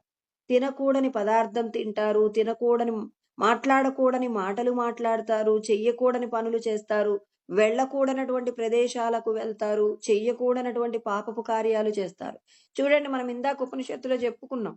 వాక్కుకు క్షేమం కలగాలని, ప్రాణాపానవాయువులకు క్షేమం కలగాలని, కాళ్ళకి, చేతులకు, తర్వాత మరి విసర్జనకు సంబంధించినటువంటి మరి ఈ పాయువుకు సంబంధించినటువంటి క్షేమం ఇవ్వమని అడిగాం. మరి వీటికి సంబంధించి మనమందరము ఈ దేహమే నేను అనుకున్నప్పుడు ఈ దేహ సంబంధమైన సుఖాలను పొందడం కోసం అని చెప్పి భగవంతుడు చెప్పిన నియతి విడిచిపెట్టి మనం ప్రవర్తిస్తాం. ఇప్పుడు ఈ దేహము నేను కాదు, దేహము యందు బంధించబడి ఉన్నటువంటి సచ్చిదానంద స్వరూపమైన ఆత్మనే నేను అని తెలుసుకున్నప్పుడు ఈ శరీరము ఏమవుతుంది? భగవంతుడుండే ప్రదేశం ఏమవుతుంది? దేవాలయమే కదండి. మనము దేవాలయానికి వెళ్ళినప్పుడు గర్భగుడిలోకి వెళ్ళి మనం భగవంతుణ్ణి దర్శనం చేసుకుంటాం. ఏమంటారు, గర్భగుడిలోకి వెళ్ళడానికి పూర్వం దేవాలయంలోకి వెళ్ళడం ప్రారంభించినప్పటి నుంచి మనం మొదట ఏం చేస్తాం? దేవాలయం చుట్టూ ప్రదక్షిణ చేయడం, తర్వాత మనం బలిపీఠం దగ్గర నమస్కారం చేయడం, తర్వాత ధ్వజస్తంభము, ఆ తర్వాత వివిధ దేవతాది రూపాలు, ఇంకా గర్భగుడికి ముందు మరి భగవంతుణ్ణి దర్శనం చేసుకున్నటువంటి, అంటే భగవంతుణ్ణి స్వస్వరూప దర్శనం చేసుకున్నటువంటి సద్గురువుల యొక్క మూర్తులు, వీళ్ళందరికీ నమస్కారం చేస్తూ లోపటున్నటువంటి గర్భగుడిలో ఉన్న ఈశ్వర స్వరూపాన్ని మనం దర్శనం చేసుకుంటాం. మరి ఇదే విధంగా ఇప్పుడు మనకేం తెలియచేయబడిందంటే, ఈ దేహమే దేవాలయము అని తెలిసిన తరువాత ఈ దేవాలయంలో నువ్వు చేసేటటువంటి క్రతువులు ఎలా ఉండాలో మరి మనకు కృష్ణ పరమాత్మ నేర్పిస్తున్నారు. ఏమంటున్నారు? నువ్వు ఈ శరీరానికి యజమానివి. ఈ శరీరానికి నువ్వు యజమానివైనప్పుడు నువ్వు చేసేటటువంటి పనులు ఎలా ఉండాలి అంటే, ఇక్కడ మనమందరం ఏం తెలుసుకుంటున్నాం? ఈ దేవాలయంలో చెయ్యబడిన ప్రతి క్రతువు కూడా యజ్ఞంగా మారాలి. అలా యజ్ఞంగా మారాలి అంటే బ్రహ్మార్పణం, అంటే బ్రహ్మమునకు ఏదైతే అర్పిస్తున్నావో, మరి యజ్ఞగుండమునందు ఏమేమి సమర్పణ చేస్తున్నావు? ఈ శరీరాన్ని మనం ఏం చేశామంటే దేవాలయం అండి. ఈ శరీరము దేవాలయం అయినప్పుడు ఈ దేవాలయంలో చేసేటటువంటి ఏవైతే క్రతువులుంటాయో అవన్నీ కూడా యజ్ఞములుగా మారవలసి ఉంటుంది అని చెప్పేసి చెప్తున్నారు. అందుకే మీరు ఈ శరీరము దేవాలయం అయినప్పుడు ఈ దేవాలయంలోకి మీరు పంపించేటటువంటి ఏ వస్తువు అయినప్పటికీ కూడా అదేమవుతుంది? ప్రతిదీ కూడా సృష్టిలో ఉన్న ప్రతి అణువు కూడా దైవంగా ఉన్నప్పుడు ఆ దైవం ఏమవుతుంది? ప్రతిదీ కూడా, ప్రతి పదార్థము, ఇక్కడ మనం ఏదైతే తీసుకుంటున్నామో, ఆహారం తీసుకుంటాం, నీళ్లు తాగుతాం, రకరకాలైనటువంటి విషయాలన్నింటినీ కూడా మనం ఏవైతే విషయాలున్నాయో వాటన్నింటినీ కూడా మనం ఏం చేయాలి? ప్రతిదీ కూడా బ్రహ్మముగా భావన చేసి, అంటే ప్రతిదీ కూడా, అందుకే మనం ముందుగా ఆహారానికి సంబంధించి పరమాత్మ ఉపనిషత్తుల యందు చెప్పబడిన విషయాలన్నీ కూడా తెలుసుకున్నాం ఆహారం గురించి. ఆ తెలుసుకున్నప్పుడు ప్రతిదీ కూడా బ్రహ్మ స్వరూపమే అని తెలుసుకున్నాం కాబట్టి మరి హవిస్సులు ఏవైతే వేస్తున్నామో, మనం అందులో వెయ్యబడినటువంటి ఏవైతే ఈ శరీరానికి పోషణ కోసం అని చెప్పేసి మనం ఎలాంటి పదార్థాలనైతే స్వీకరిస్తున్నామో ఆ స్వీకరించే ప్రతిదీ కూడా బ్రహ్మమే. అంటే ఈ శరీరము బ్రహ్మమైనప్పుడు ఈ శరీరంలోకి పంపించేటటువంటి ప్రతి పదార్థము కూడా బ్రహ్మమే అయినప్పుడు ఎందులో వేస్తున్నారు? బ్రహ్మమనే అగ్నిలో మనం ఏం చేస్తున్నాం? తీసుకున్న పదార్థాలన్నీ కూడా తప్తం చేయబడతాయి. కాబట్టి మరి లోపట ఈశ్వరుడే ఉన్నారు కాబట్టి, ఈశ్వర స్వరూపంగా పరమాత్మయే ఉన్నారు కాబట్టి ఆ పరమాత్మయే అగ్ని స్వరూపంగా ఉన్నారు. ఇక్కడ బ్రహ్మణ అంటే ఎవరు వేస్తున్నారు? నేను ఇది తినాలి అనుకునేది ఎవరు? జీవుడు. ఈ జీవుడిని ఏమంటారు? యజమాని. ఇప్పుడు నేను పప్పుకూర అన్నం తింటున్నాను అంటే ఇప్పుడు నేను తినాలనుకుంటున్నాను కాబట్టి ఈ శరీరానికి ఎవరు యజమాని? నేనే యజమాని అవుతాను కదా. మరి నేను యజమాని అయినప్పుడు నేనేం చేస్తాను? ఇప్పుడు ఈ శరీరం దేవాలయము, ఈ దేవాలయంలోకి ఏ ఏ పదార్థాలు పంపించాలి? అనవసరమైన, ఈశ్వరుడు అంగీకరించనటువంటి, ఇది తినకూడదు అని చెప్పబడిన పదార్థం కూడా మనం తింటున్నామనుకో, అంటే దేవాలయంలోకి మనం ఊరికే మాట వరసకి కూడా అశుద్ధమైనటువంటి మాంసము లాంటి పదార్థాన్ని తీసుకు వెళ్దామా అనే ఆలోచన ఎవరైనా తెచ్చుకుంటారా అండి? అసలు ఎవరైనా ఆ ఆలోచన వచ్చిన మరుక్షణం చెంపలేసుకుంటారు. అయ్యో! అసలు ఆ గుడి ముందు నుంచి వెళ్ళేటప్పుడే చాలా జాగ్రత్తగా మన ఇల్లు గుడి ముందుందనుకోండి. ఒకవేళ అది తినేవాళ్ళు ఏమనుకుంటారు? వాడు భయపడుతూ వెళ్తాడు. చాలా భయపడుతూ స్వామి క్షమించండి అని చెప్పేసి వెళ్ళిపోతాడు. అంటే అలాంటిది మరి ఈ శరీరము ఏమైంది? దేవాలయం అయింది. ఈ దేవాలయంలో ఎవరున్నారు? జీవో దేవః సనాతనః. సనాతనమైన దైవం మన శరీరంలో ఉందన్నప్పుడు ఇప్పుడు ఇందులో వేసేటటువంటి పదార్థాలు ఈ శరీరానికి అధిపతి అయినటువంటి యజమాని ఇందులోకి ఏ పదార్థాన్ని వెయ్యవచ్చు, ఏ పదార్థాన్ని వెయ్యకూడదని తెలుసుకోవాలా వద్దా? ఖచ్చితంగా తెలుసుకోవలసి ఉంటుంది కాబట్టి మనం తెలుసుకుంటున్నాం కాబట్టి అక్కడ ఏం చేయాలి? త్యజేద్ అజ్ఞాన నిర్మాల్యం. అజ్ఞానం చేత ఇంతకు ముందు అనవసరమైనటువంటి పదార్థాలన్నింటినీ కూడా ఇందులోకి పంపించేవాళ్ళు ఇప్పుడు ఈ శరీరము దేవాలయం అని చెప్పేసి తెలిసిన తరువాత ఇప్పుడు మనం ఈ శరీరంలోకి ఏదైతే భగవంతుడు అంగీకరిస్తారో ఎక్కడ చెప్పారు? శాస్త్రం నందు చెప్పారు. ఇవి అంగీకరించబడతాయి, ఇవి అంగీకరించబడవు అన్నప్పుడు అంగీకరించగలిగినటువంటి విషయాలను మాత్రమే మనం ఏం చేయాలి? ఈ శరీరం లోపలికి పంపిస్తుండాలి. అంటే ఈ దేవాలయంలోకి మనం ఏదైతే అంగీకరిస్తామో అంగీకరించేదంతా కూడా లోపట ఉన్న పరమాత్మ శాస్త్రంలో చెప్పి ఉండాలి. అందుకే అందరూ కూడా ఆత్మ ఉపదేశము అనేటటువంటి విషయాన్ని ప్రతి ఒక్కరూ కూడా అంగీకరించడానికి అంటే ఏమంటారు? ఆ ఉపదేశం పొందే ప్రయత్నం చెయ్యరండి. ఎందుకు చెయ్యరంటే ఈ శరీరమే దేవాలయము అనే భావన తెలుసుకున్నప్పుడు ఈ శరీరంతో మాకు నచ్చిన పదార్థాలు తినలేమేమో, మాకు నచ్చిన విషయాలు అనుభవించలేమేమో అనే చెప్పేసి కొద్ది రోజులు ఈ శరీరంతో అనుభవించే విషయ సుఖాల కోసమని తాపత్రయపడుతూ ఎంత అనుభవించినా తరిగిపోనటువంటి ఆనందాన్ని పొందగలిగిన స్థితిని పోగొట్టుకుంటున్నారండి. ఒక పశువులాగా తనకు నచ్చినటువంటి విషయాన్ని అనుభవిస్తుందండి పశువు అయితే. మరి మనం కూడా ఒక పశువులాగా ఈ శరీరం ఉన్నన్ని రోజులు నచ్చిన విషయాలను అనుభవిస్తూ మనం ఈ శరీరాన్ని విడిచిపెట్టామనుకోండి. మరి ఈ శరీరం విడిచిపెట్టిన తర్వాత నీ యొక్క ప్రయాణం ఎంత ఉంటుందో ఎవరూ ఊహించలేరు. ఎవరైనా ఊహించగలరా? ఇది ఇక్కడ మనం ఈ శరీరంతో మనం ఒక 40 సంవత్సరాలు, సుమారు 100 సంవత్సరాలు, కానీ ఆ వ్యక్తి తనకు తాను సంపాదించి తాను అనుభవించే విషయ సుఖాలు అన్ని కలిస్తే ఒక 60 ఏండ్లో 70 సంవత్సరాలు.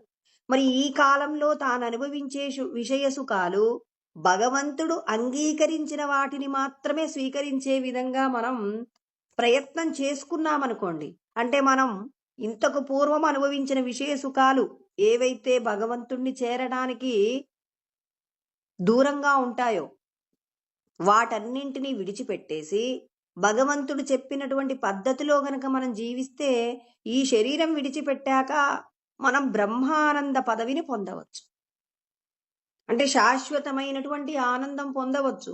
లేదు నేను ఈ శరీరంతో అన్నీ అనుభవించాల్సిందే అని చెప్పేసి మనం భగవంతుడు చెప్పిన నియమావళి తెలుసుకోకుండా మనకు నచ్చిన విధంగా మనం అన్నీ అనుభవిస్తే మళ్ళీ ఈ శరీరం విడిచిపెట్టిన తర్వాత కష్టపడాల్సింది నువ్వే.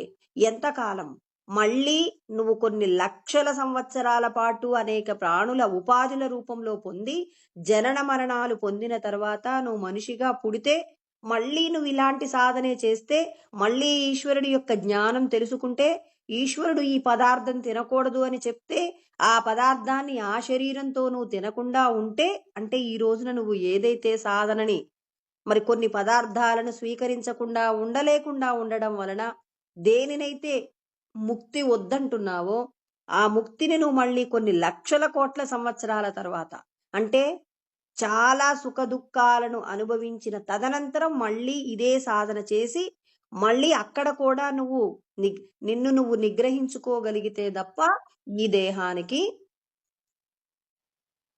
ముక్తి కలగదు అని చెప్పేసి మరి కృష్ణ పరమాత్మ చెప్తున్నారు. అందుకే మనమందరం కూడా ఏం చేయాల్సి ఉంటుందంటే ఈ దేహంతో అనుభవించగలిగిన విషయ సుఖాల కోసం మాత్రమే మనం ప్రయత్నం చేస్తే, అంటే మనిషి శరీరము ఎంత విలువైనదో తెలియక చాలా మంది ఏం చేస్తున్నారంటే, ఈ శరీర సంబంధమైనటువంటి దుఃఖాల నుండి బయటపడడం కోసం అని చెప్పేసి ఆత్మహత్య అనేటటువంటి దానిని చాలా మంది ఇష్టపడుతున్నారు.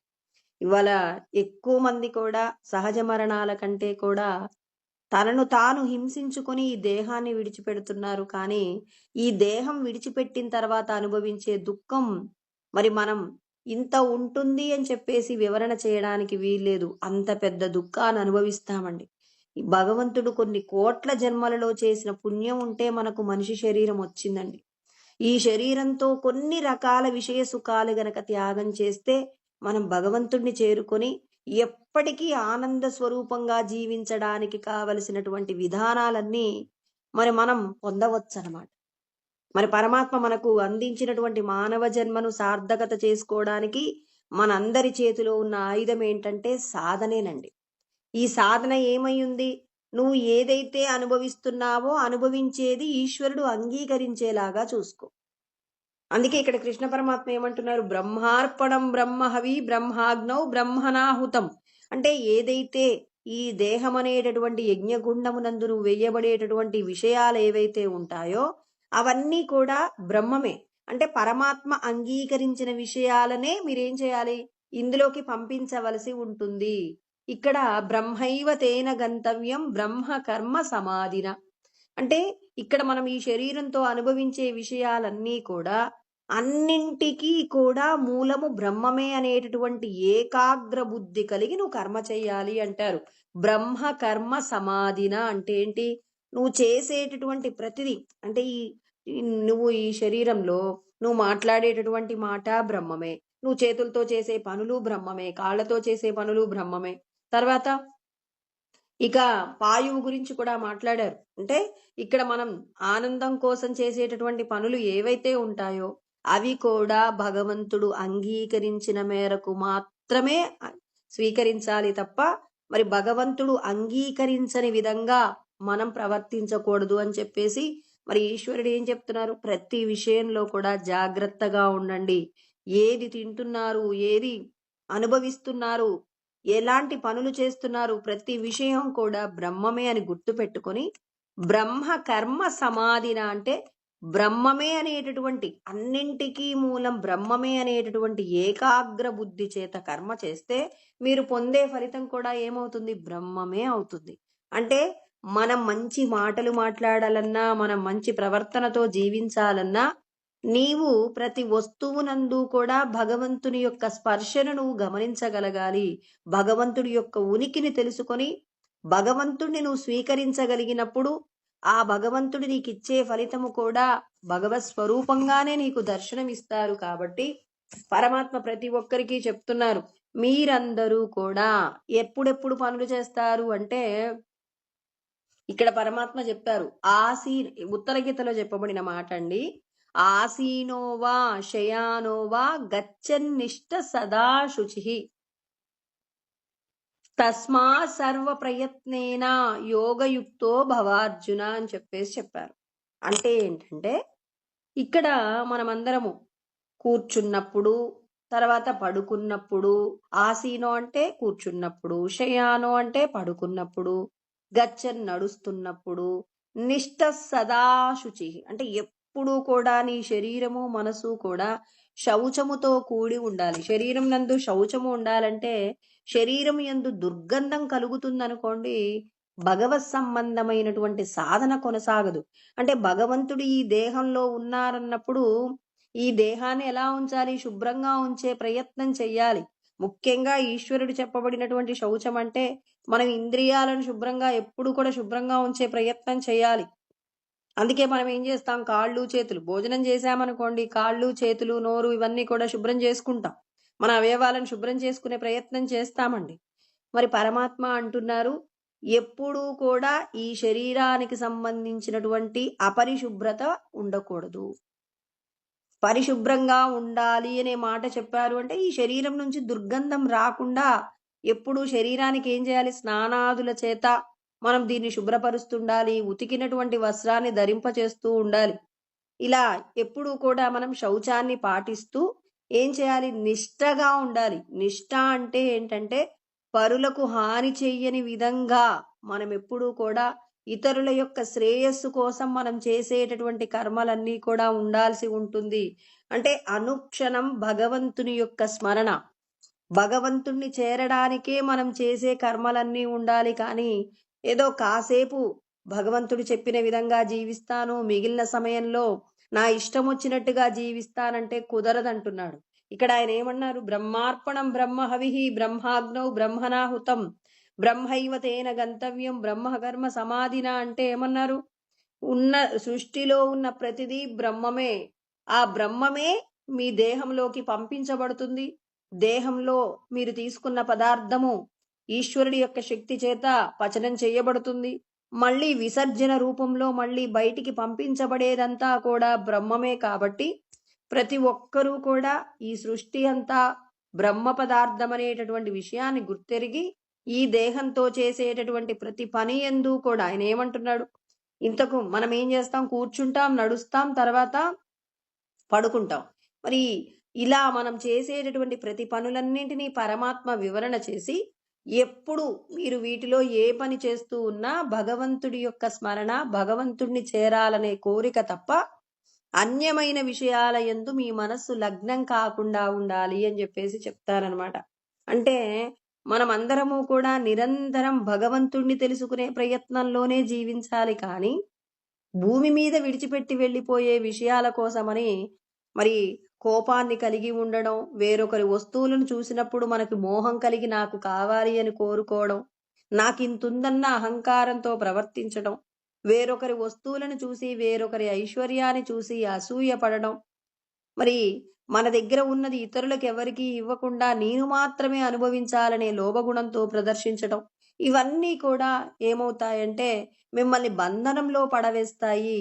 మిమ్మల్ని బంధనంలో నుంచి విడిపించేది ఏమిటి అంటే, ఎవరైతే చేసేటటువంటి ప్రతి కర్మ యందు కూడా సంకల్పం లేకుండా, అంటే ప్రతి పని యందు ఆసక్తి లేకుండా, అందుకే మనకి ఈశ్వరుడు చెప్పాడనమాట. ఎక్కడంటే 5వ అధ్యాయంలో 8, 9 శ్లోకాలలో చెప్తారనమాట. ఏమంటారంటే అక్కడ ఆయన చెప్పినటువంటి విషయాలు అక్కడ గచ్చన్, స్పృశన్, జిగ్రన్, అశ్నన్, ప్రలపన్, విసృజన్, గృహన్, ఉన్మిషన్, నిమిషన్నపి ఇంద్రియానింద్రియార్థేషు వర్తంత ఇది ధారయన్ అని చెప్పేసి చెప్తారనమాట. అంటే ఇక్కడ ఆయన ఏం చెప్పాడు? మీరు స్పృశన్ ఏదైతే ముట్టుకుంటున్నారో, అశ్నన్ దేన్ని తింటున్నారో, శృణ్వన్ వింటున్నారో, పశ్యన్ చూస్తున్నారో, గచ్చన్ నడుస్తున్నారో, ఉన్మిషన్ నిమిషన్నపి కళ్ళు మూసి తెరుస్తున్నారో, ఇలా ఒక్కొక్క పని గురించి మాట్లాడారు. అంటే ఈ దేహంతో చేసేటటువంటి ప్రతి కర్మ కూడా మీరు చేస్తుంటారు. కానీ మరి ఇవన్నీ కూడా ఆ భగవంతుని యొక్క అనుగ్రహం చేతనే కదులుతున్నాయని, దీనితో వీటి చేత అనుభవించే ఏ విషయాల యందు కూడా ఆసక్తిని పొందకుండా మీరు వీటన్నింటినీ అనుభవించండి అంటాడు. అంటే భగవంతుడు ఇప్పుడు మనకిచ్చినటువంటి శరీరంలో ఇవ్వబడినటువంటి జ్ఞానేంద్రియాలు, కర్మేంద్రియాలను అన్నింటినీ కూడా మీరేం చేస్తారు? వినియోగిస్తారు. వినియోగించేటప్పుడు భగవంతుడు చెప్పబడినటువంటి ధర్మ పరిధిలో ఏవైతే ఉంటాయో వాటిని అనుభవించండి. అనుభవించేటప్పుడు నేను ఇది తింటున్నాననేటటువంటి గర్వం కానీ, అంటే నేను దీన్ని అనుభవిస్తున్నాననే గర్వం కానీ, వేరొకరికి ఇతరులకు దానిని ఇవ్వడంలో లోభగుణం కానీ లేకుండా, చూడండి, అనుభవిస్తున్నాననే అహంకారం ఉండకూడదు, ఇతరులకు ఇవ్వను అనేటటువంటి లోభత్వం ఉండకూడదు. ఇతరుల దగ్గర అధికంగా ఉన్నప్పుడు వారిని చూసి నువ్వు అసూయ, మాత్సర్యాన్ని పొందకుండా వీటన్నింటినీ నీకు ఏదైతే ఈశ్వరుడు ఇచ్చాడో ఇచ్చిన వాటన్నింటినీ కూడా పరమ సంతోషంతో స్వీకరించవచ్చు. కానీ వీటి యందు మీకు ఆసక్తి ఉండకూడదు. పరమాత్మ అన్ని అనుభవించమంటారండి, అనుభవించమంటారు. కానీ ఇవి లేకపోతే నేనుండలేను అది ఎలా అంటే, పాండవులు అరణ్యవాసం చేశారు, తర్వాత శ్రీరామచంద్రుడు అరణ్యవాసం చేశారు. ఎప్పుడైనా మేము ఇలాంటి కష్టాలు అనుభవించడం ఏంటి, రాజులుగా పుట్టాం కదా అని చెప్పేసి వాళ్ళు ఏనాడైనా వాళ్ళు అనుభవిస్తున్నటువంటి కష్టాలకు ఇబ్బంది పడ్డారనే సంఘటనను మనం ఎక్కడైనా విన్నామా అంటే ఎక్కడా వినలేదండి. వాళ్ళు రాజ్యమునందు ఉన్నప్పుడు అనుభవించినటువంటి భోగ్య వస్తువుల చేత ఏనాడు గొప్పగా ఉన్నామని ఎప్పుడూ అనుకోలేదు. అదే విధంగా అరణ్యవాసాన్ని అనుభవిస్తున్నప్పుడు కూడా మరి ఇలాంటి కష్టం వచ్చింది అని చెప్పేసి దుఃఖపడలేదు.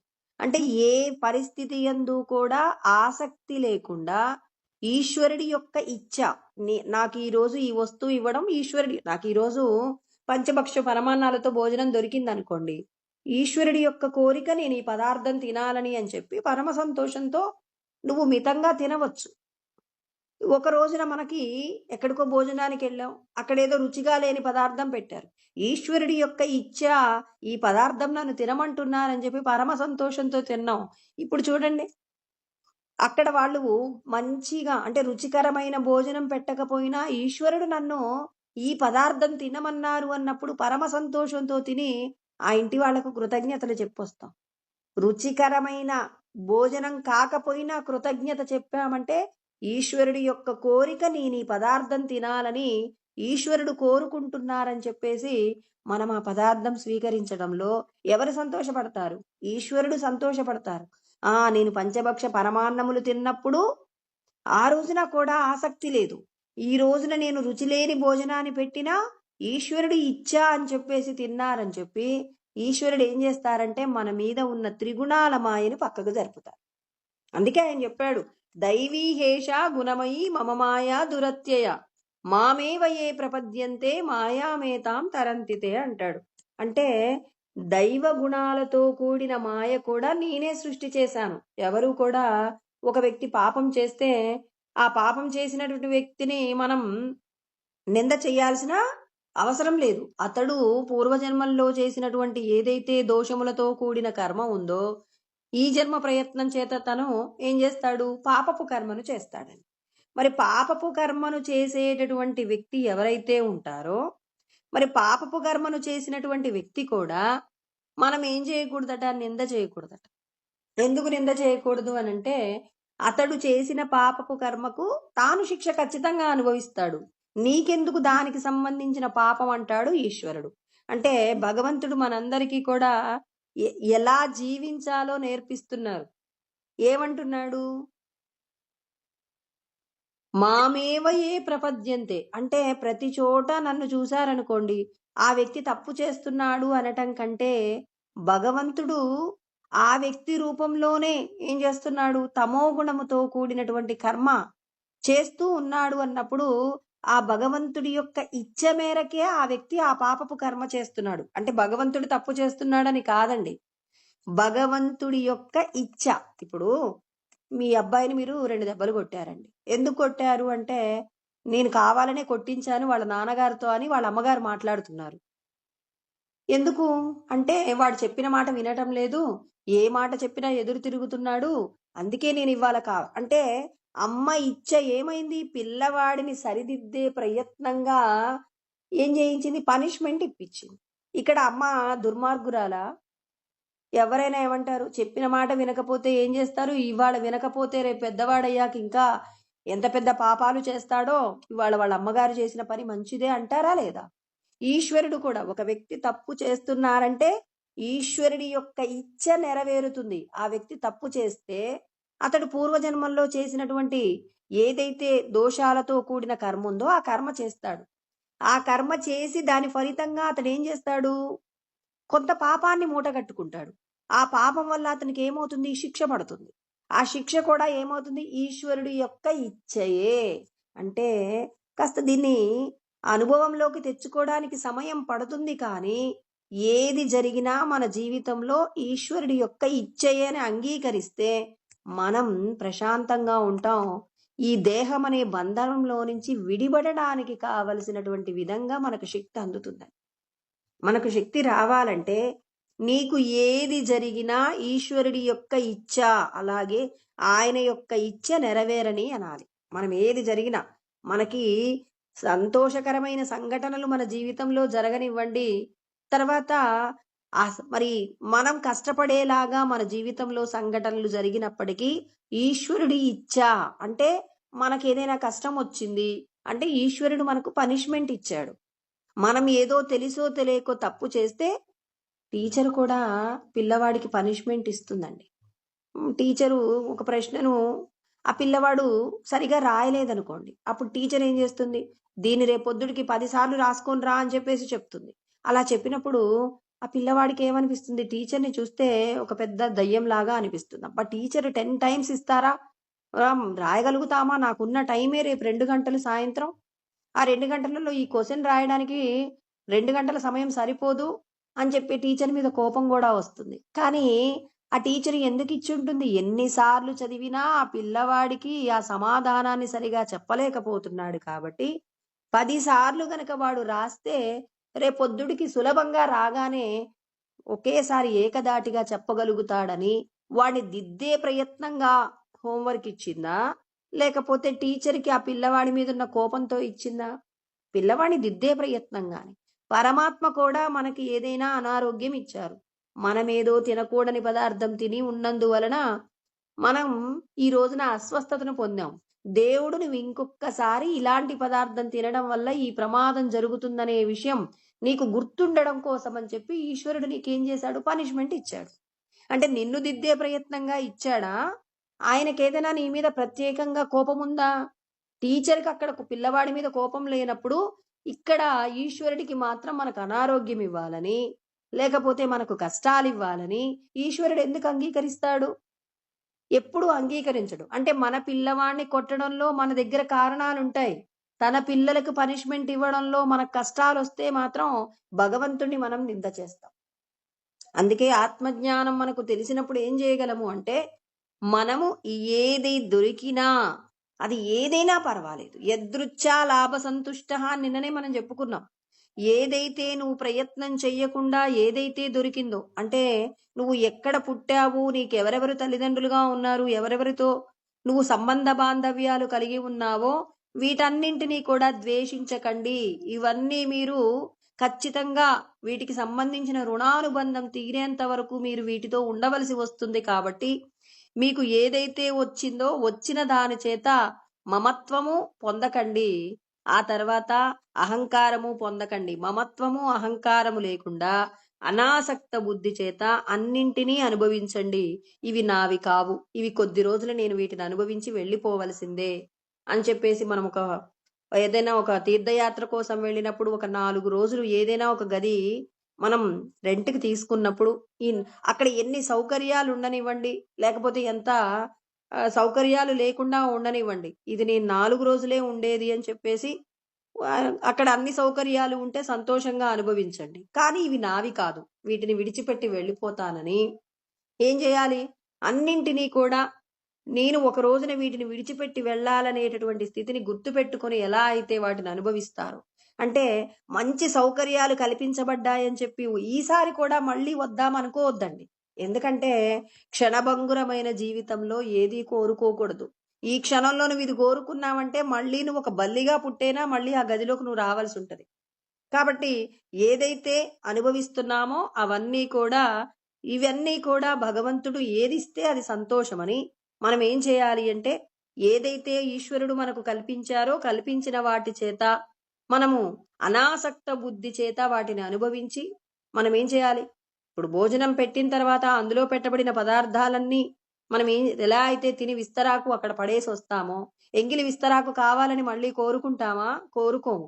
అదే విధంగా అనుభవించిన సుఖం మళ్ళీ కావాలని కోరుకోకుండా ఎవరైతే ఈశ్వరుడు ఇచ్చే ప్రతి జీవితంలో మనకిచ్చే ప్రతి సుఖము దుఃఖము అన్నింటినీ కూడా ఈశ్వర ఇచ్చా, నన్ను సరిదిద్దే ప్రయత్నంగానే ఈశ్వరుడు నాకు ఇవన్నీ ఇస్తున్నారని ఎవరైతే కర్మను స్వీకరించడంలో పరమాత్మ యొక్క నిర్ణయాన్ని అంగీకరించి కర్మ చేస్తారో, అలా చెయ్యబడిన ప్రతి కర్మ కూడా యజ్ఞమే అవుతుంది. దానివల్ల పొందబడేటటువంటి ఫలితం కూడా బ్రహ్మమే అవుతుంది. కాబట్టి ప్రతి ఒక్కరూ కూడా ఏం చెయ్యాలి? భగవంతుణ్ణి తెలుసుకోవడానికి ఈ దేహ సంబంధమైన విషయాలన్నీ నేను కాదు, ఇవన్నీ నాకు అప్పజెప్పబడిన బాధ్యతలు అని వాటి పట్ల అనాసక్త బుద్ధితో కర్మ చెయ్యాలి అని చెప్పేసి మనమందరము కూడా కర్మ చెయ్యాలి అంటున్నారు. అందుకే ఇది బ్రహ్మ యజ్ఞం అని చెప్పేసి ఒక యజ్ఞం చెప్పారు. మొత్తం ఇక్కడ 12 రకాల యజ్ఞాల గురించి చెప్తారనమాట 4వ అధ్యాయంలో కృష్ణ పరమాత్మ. ఈ 12 రకాల యజ్ఞములలో ఈ రోజు మనం బ్రహ్మయజ్ఞం గురించి చెప్పుకున్నామండి. ఇంకా తర్వాత ఇంకా మిగిలిన 12 యజ్ఞాల గురించి తర్వాత చెప్పుకుందాం. 11 యజ్ఞాల గురించి. ఓం సహనావవతు సహనౌ భునక్తు సహ వీర్యం కరవావహై తేజస్వినావధీతమస్తు మా విద్విషావహై. ఓం శాంతి శాంతి శాంతి. ఓం ఆప్యాయంతు మమాంగాని వాక్ ప్రాణచక్షుః శ్రోత్రమతో బలమింద్రియాణి చ సర్వాణి సర్వం బ్రహ్మోపనిషదం మా అహం బ్రహ్మ నిరాకుర్యామ్మా మా బ్రహ్మ నిరాకరణోద నిరాకరణమస్త్వ నిరాకరణం మే అస్తు తదాత్మని నిరతేయా ఉపనిషత్సు ధర్మాస్తే మయి సంతు తే మయి సంతు. ఓం శాంతి శాంతి శాంతి. హరి ఓం.